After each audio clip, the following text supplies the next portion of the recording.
घने जंगल के बीचों बीच एक विशाल बरगद का पेड़ था, जिसके चारों ओर हरी भरी घास और रंग बिरंगे फूल खिले रहते थे। उसी जंगल में दो बिल्कुल अलग स्वभाव के जानवर रहते थे। एक था चालाक शेर, जो अपनी तेज बुद्धि और चालों के लिए मशहूर था, और दूसरा था होशियार गधा, जो भले ही धीमी चाल चलता था, पर उसकी समझदारी पूरे जंगल में चर्चा का विषय थी। शेर का नाम सिंहराज था और गधे का नाम धनपाल। दोनों एक दूसरे को अच्छे से जानते थे। शेर को अपनी चालाकी पर बहुत घमंड था, जबकि धनपाल बिना जरूरत किसी को परेशान नहीं करता था। वो मेहनत करता, दूसरों की मदद करता और हमेशा शांत रहता। एक दिन सिंहराज ने सोचा, इस जंगल में सब मुझसे डरते हैं, पर ये गधा धनपाल बिल्कुल नहीं डरता। क्यों न इसकी परीक्षा ली जाए। शेर ने तय किया कि वो धनपाल को बेवकूफ बनाकर अपनी चालाकी साबित करेगा। अगली सुबह धनपाल नदी के किनारे घास खा रहा था कि तभी शेर वहां आ पहुंचा। शेर ने मीठी आवाज में कहा, अरे धनपाल भाई, तुम तो बहुत होशियार हो। सुना है तुम्हें जंगल के हर रास्ते का ज्ञान है, क्या ये सच है? धनपाल मुस्कुरा कर बोला, हाँ भाई शेर, जितनी उम्र मैंने जंगल में बिताई है, उतने कदम भी तुमने ना चले होंगे। शेर ने सोचा, वाह, ये तो खुद ही फंस रहा है। उसने तुरंत अपनी चाल चली।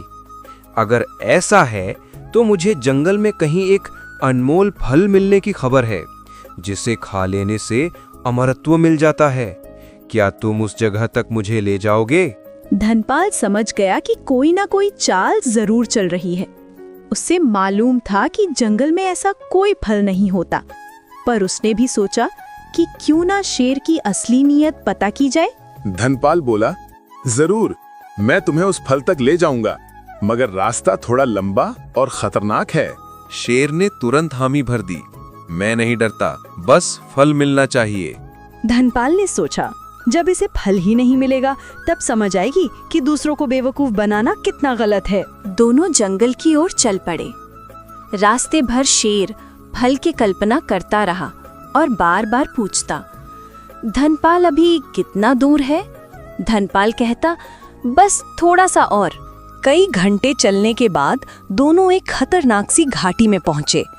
घाटी के दोनों ओर ऊंचे ऊंचे पहाड़ और बीच में गहरी खाई। धनपाल बोला, इस घाटी में एक रहस्यमयी पेड़ है, उसी पर वो फल उगता है, मगर एक समस्या है। शेर चौंक गया, कौन सी समस्या? धनपाल बोला, खाई पार करने के लिए एक ही तरीका है, एक पुराना पुल। वो बहुत कमजोर है, जो बहुत भारी होता है वही पुल तोड़ देता है। शेर का चेहरा उतर गया। धनपाल ने यही चाहा था, शेर अपनी गलती समझे। धनपाल ने कहा, तुम चाहो तो मैं पहले जा सकता हूँ, अगर पुल टूट गया तो तुम बच जाओगे। शेर को अपनी ताकत और वजन का अंदाजा था। उसने सोचा कि पुल शायद उसका बोझ ना सह सके। अब उसे अपनी जान प्यारी लगने लगी थी। उसने लंबी सांस ली। नहीं धनपाल, रहने दो, मुझे अमरता नहीं चाहिए, मैं वापस चलूंगा। धनपाल मन ही मन मुस्कुराया। चालाकी हमेशा नहीं चलती, कभी कभी समझदारी ज्यादा ताकतवर होती है। दोनों वापस लौटने लगे। शेर रास्ते भर चुप रहा। धनपाल ने महसूस किया कि उसकी चालाकी की हवा निकल चुकी है।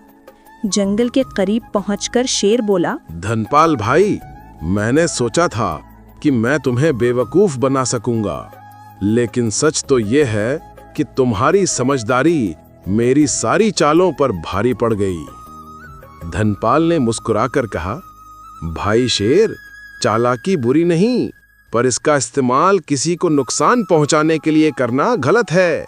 समझदारी हमेशा अच्छी नीयत के साथ होनी चाहिए। शेर ने शर्मिंदा होकर सिर झुका लिया।